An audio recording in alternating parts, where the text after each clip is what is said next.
I have seen the photographs of humanoids that are based in Antarctica, and that what he has seen with his own eyes 2 miles down under ice are hieroglyphs that archaeologists that he was in, that was the mission. For decades, Antarctica has been wrapped in ice, silence, and secrets the public was never meant to hear. But now, as time closes in, journalist Linda Moulton Howe is breaking her silence. In a chilling admission, she claims what she witnessed on the frozen continent shattered everything she believed about governments, history, and humanity itself. But why speak now? What was she warned never to reveal? And if her account is true, what else has been buried beneath the ice, waiting, watching, and running out of time?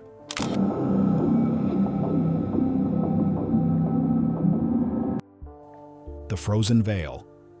At the very bottom of the world lies a place we were taught to imagine as empty and lifeless, a frozen end of the earth. A continent wrapped in ice so thick and so old, it feels more like a punishment than a landscape. For months the sun never sets, circling endlessly in the sky. Then, without warning, it vanishes for just as long, leaving behind a darkness so deep it presses on the mind. This place, we were told, is a dead zone. No insects buzzing, no forests breathing, no great beasts roaming. Just snow, ice, and silence stretching forever. But that story may be far too simple. Quiet reports, passed around in whispers and half-hidden documents, suggest something very different beneath that frozen surface. Miles below the ice, far beyond where humans should be able to dig or survive, there are said to be vast chambers, huge spaces carved out with impossible precision. These are not rough caves shaped by time or pressure. They are massive halls, smooth and deliberate, as if planned by architects who understood the Earth better than we ever have. The walls of these chambers are described as black volcanic stone, polished to a shine that reflects light like glass. Yet there are no lamps, no wires, no visible power sources. Still, the halls glow. Light drifts softly through the space, moving as if it has awareness, as if it chooses where to go. Explorers say it follows them, staying close without blinding, guiding without speaking. It feels less like electricity and more like something alive. Even more unsettling is the warmth. While the surface above freezes at temperatures colder than -40 degrees Fahrenheit, the inside of these chambers remains comfortable, almost welcoming. A steady 68 to 72 degrees Fahrenheit, like a calm spring day. No heaters, no vents, no steam. Just perfect balance, untouched by the brutal cold above. It is as though the ice itself is only a shell, hiding a world that plays by different rules. Then, there are the symbols. Carved deep into the stone walls are markings that look familiar and foreign at the same time. Some shapes resemble ancient Egyptian hieroglyphs. Others echo the sharp lines and patterns of Mayan art. Yet none of them match any known language or culture. The carvings are exact. Each one sunk precisely 7 centimeters into the rock. There are no scratches, no signs of chisels or drills, nothing to suggest hands, tools, or machines as we know them. It is as if the stone was not cut, but rewritten, changed at a level too small for the human eye to see. This raises a question that refuses to go away. Who or what could have done this? No human civilization we know of had the tools, the energy, or the knowledge to build something like this, especially under miles of solid ice. The engineering defies our understanding of physics, heat, and materials. It feels less like ancient history and more like evidence of an intelligence far ahead of us, one that mastered nature instead of fighting it. We're not talking a few symbols. We're talking whole walls, 40 feet high, completely covered with symbols that the archaeologist says are somewhere in between Mayan and Egyptian and are neither. And then there is the silence from above. Large areas of the continent are marked as no-fly zones. Satellite images are blurred or missing altogether. Flights are quietly redirected without clear explanations. Each restriction feels less like a coincidence and more like a lock on a vault. A message without words. Do not look here. Antarctica, it seems, may not be just a frozen wilderness. It may be a sealed chamber, guarding secrets meant to stay hidden. And the most troubling thought of all is this: if something incredible was built there long ago, was it meant to be forgotten? Or was it meant to be found only when we were ready? Why Antarctica, of all places? What brought the idea of Antarctica to her? Let's delve into the details of Linda Moulton's unyielding quest. The fearless seeker, Linda Moulton Howe is not the kind of journalist who chases noise or headlines. She is the kind secrets seem to find on their own. Trained at Stanford and respected in serious scientific circles, she built her name long before the strange stories began. She won multiple Emmy Awards for uncovering hidden dangers in everyday life: poisoned water supplies, unsafe radiation exposure, and environmental threats others preferred not to talk about. Her work was careful, factual, and impossible to dismiss. That reputation would later matter more than she ever imagined. When unexplained livestock deaths started happening across rural America, ranchers did not call tabloids. They called Linda. Local authorities brushed them off, offering simple explanations that did not match the evidence. Linda listened instead. She examined the scenes, asked uncomfortable questions, and noticed details others ignored. That was when something shifted. Word spread quietly that she was someone who took witnesses seriously and protected them. Years passed, decades even. Then a new kind of source began to appear. Retired military personnel, Navy SEALs, intelligence officers, pilots, people trained to observe, remember, and stay silent. Many of them contacted her only after retirement, when the weight of what they had seen became too heavy to carry alone. They did not come with wild guesses or vague feelings. They brought documents, photographs, flight logs, and memories etched with precision. What startled Linda was not just the content of their stories, but the pattern. People who had never met, from different countries and different generations, described the same things in strikingly similar ways. The same locations, the same shapes beneath the ice, the same rules about what could not be discussed. Again and again, Antarctica appeared, not as a blank frozen wasteland, but as a tightly controlled zone where something important was being hidden. As she followed these threads, doors began to close. Speaking invitations quietly vanished. Phone calls to major networks went unanswered. Editors who once welcomed her work became distant. At times, she received warnings. Never shouted, never dramatic, but calm and unsettling. The message was always the same. Continuing down this path would come with consequences. Still, the information kept coming. She was shown images of human-like figures photographed in restricted Antarctic areas, places no civilian was supposed to access. She heard about technologies discovered or recovered that did not fit into known history, devices that suggested timelines far older or far more advanced than officially accepted. She learned that every Antarctic expedition is monitored, every flight tracked, and every pilot instructed not to question unusual sights below the ice. What made these accounts especially compelling was who they came from. These were not people seeking attention. They were engineers who could recite measurements from memory, pilots who described distances, angles, and light conditions with professional accuracy, military personnel who remembered the fear not as panic, but as controlled alertness, the kind drilled into them through years of training. Linda also learned restraint. Many of her sources were still bound by lifelong oaths. Some feared losing pensions. Others feared for their families. She chose not to publish certain details, not because they lacked truth, but because revealing them could cost lives. This balance, between disclosure and protection, became one of the heaviest burdens of her work. Over more than 40 years, Antarctica changed in her reporting. It was no longer just the coldest place on Earth. It became a symbol of secrecy, control, and unanswered questions. A place guarded not because it is empty, but because it is not. In the end, Linda Moulton Howe did not just uncover strange stories. She exposed a deeper mystery, Not what is hidden beneath the ice, but why humanity was never meant to look there in the first place. What did she discover in her strange quest? Which answers was she able to give to several unanswered questions? Let's find out. And it's a huge mystery what happened between 34 million and 33 million years ago. And that is when ice began rapidly to build up to 2 miles and in a few places 3 miles on this round continent. The shadowed halls. Step into a collection of testimonies that refuse to fade from the mind. These are not wild tales told in panic or excitement, but calm, careful accounts given by people who sound more like engineers than storytellers. They speak slowly, confidently, and with striking detail, describing places that should not exist, hidden far beneath endless ice. According to these witnesses, entry into these underground spaces happened in many unusual ways.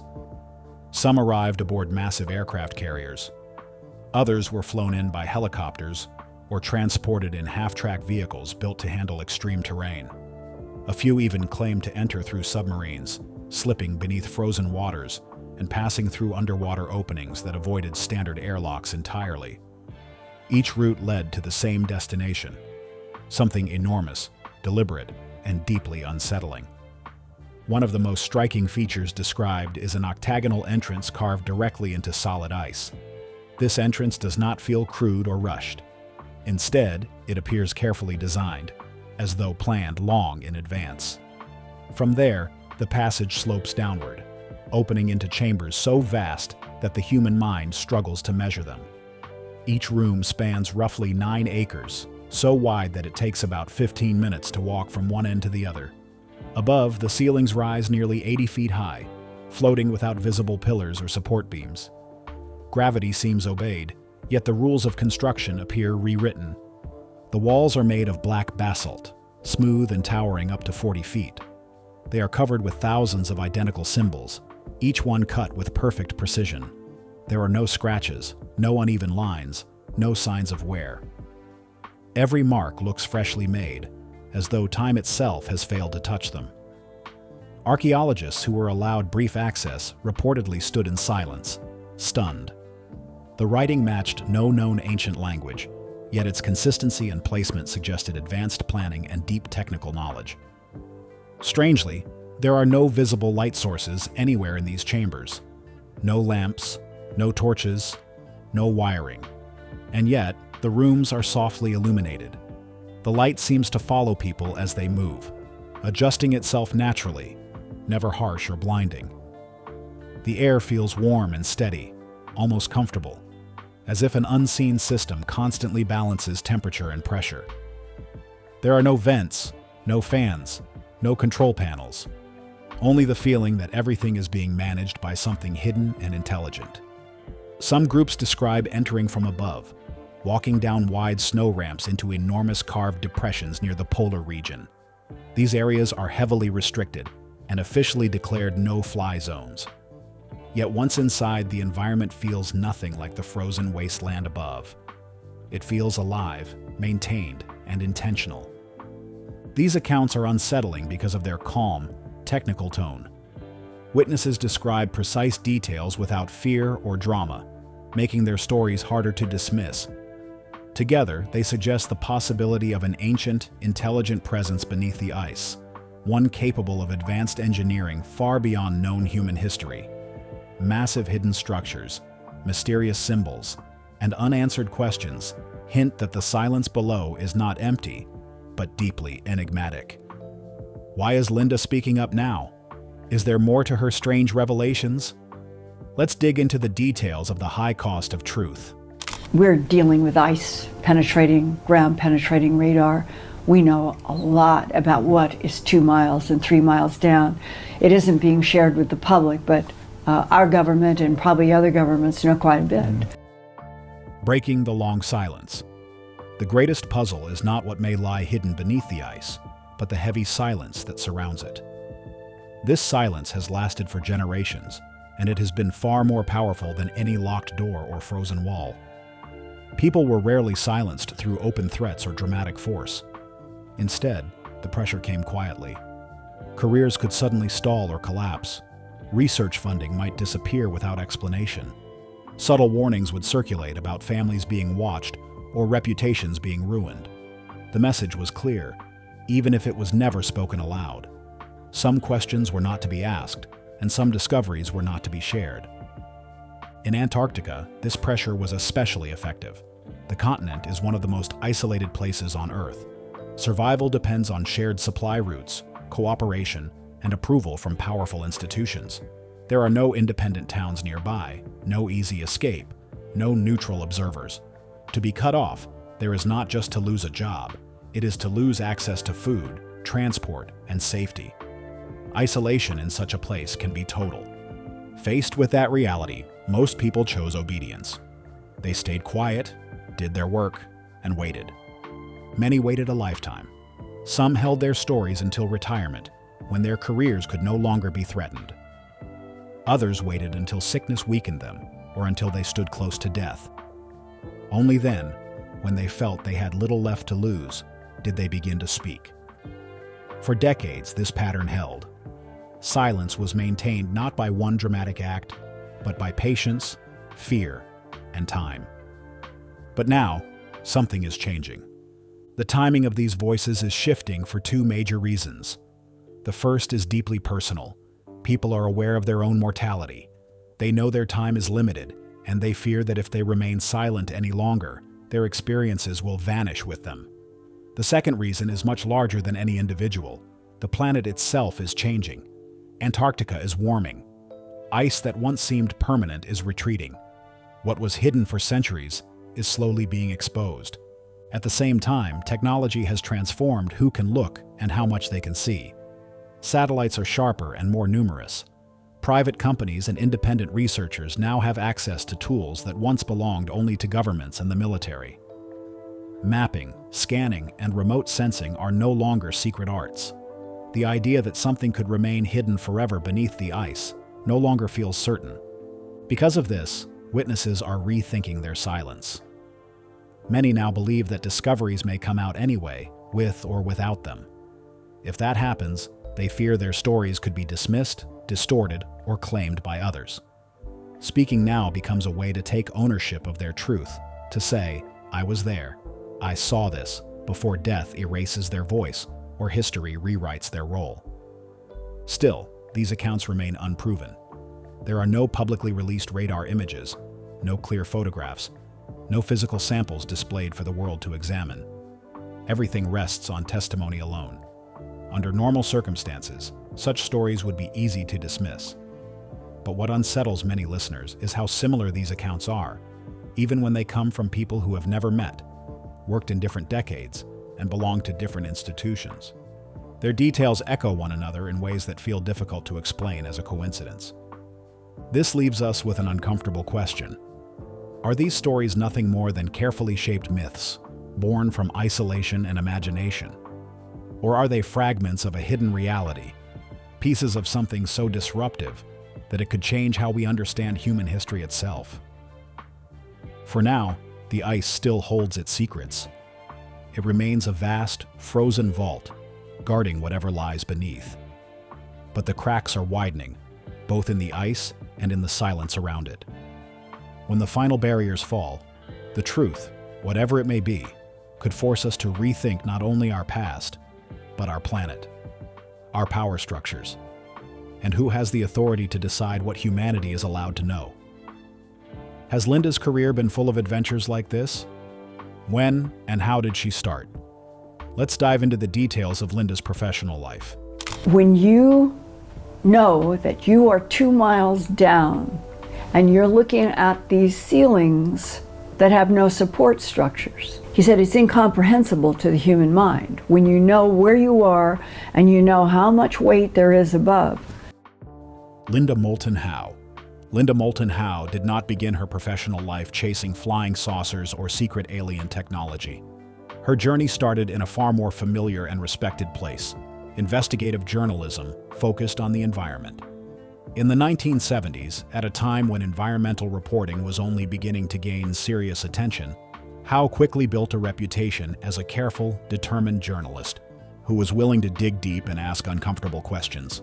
Her work earned her recognition in television news, not for sensational stories, but for solid reporting that served the public interest. Between 1978 and 1983, Howe worked as the Director of Special Projects at KMGH-TV in Denver. In this role, she produced a series of hard-hitting documentaries that tackled urgent environmental problems. She investigated air pollution and its effects on public health, explored alternative energy at a time when it was still considered unconventional, and exposed uranium contamination in drinking water, an issue with serious consequences for entire communities. These documentaries did not just inform viewers, they won awards, reinforcing her image as a serious and credible journalist. Even earlier, her work at WCVB-TV had been part of a news team that received an Institutional Peabody Award for Excellence in 1975, one of the most respected honors in broadcasting. By the late 1970s, Howe's professional standing was firmly established. Everything changed in 1980 with the release of a documentary titled A Strange Harvest. In this film, Howe examined a disturbing mystery that had been puzzling farmers and law enforcement across parts of the United States. Cattle found dead under strange conditions, with precise injuries and no clear explanation. What made the documentary explosive was not just the mystery itself, but Howe's suggestion that these cattle mutilations might be connected to extraterrestrial activity, and possibly to secret government involvement. The film captured public attention immediately. It won a regional Emmy Award and turned Howe into a nationally known figure almost overnight. However, the attention came with controversy. While many viewers were fascinated, critics argued that the documentary relied too much on speculation and not enough on proven facts. For Howe, A Strange Harvest marked a turning point. From then on, she increasingly focused on UFOs and related phenomena. She began to claim that non-human intelligences were interacting with Earth and that government agencies were hiding important information from the public. To her supporters, she was bravely revealing hidden truths. To her critics, she had crossed the line from investigation into belief. Despite growing skepticism, Howe's influence only expanded. She became one of the most recognizable figures in American ufology, often described as a leading UFO investigator. Interestingly, she continued to refer to herself not as a UFO believer, but as a television producer and investigative reporter. Her work broadened to include crop circles, UFO sightings, alien abduction stories, and other unexplained events. She helped produce and contributed to major television programs such as Earth Mysteries, Alien Life Forms, and UFO Report, Sightings, the latter of which eventually evolved into Fox's popular series Sightings. Linda Moulton Howe became a prominent speaker at UFO disclosure events, where she promoted ideas about advanced alien technology capable of manipulating space and time. While skeptics strongly criticized her interpretations and lack of solid evidence, she remained influential. Appearing across mainstream and alternative media, Howe continues hosting a long-running weekly YouTube show, maintaining her status as one of the most debated figures in UFO and paranormal research. So, what are your thoughts on Linda Moulton's revelations? Do you think her claims about Antarctica are true? We'd love to hear your opinions in the comments below, and don't forget to like and subscribe.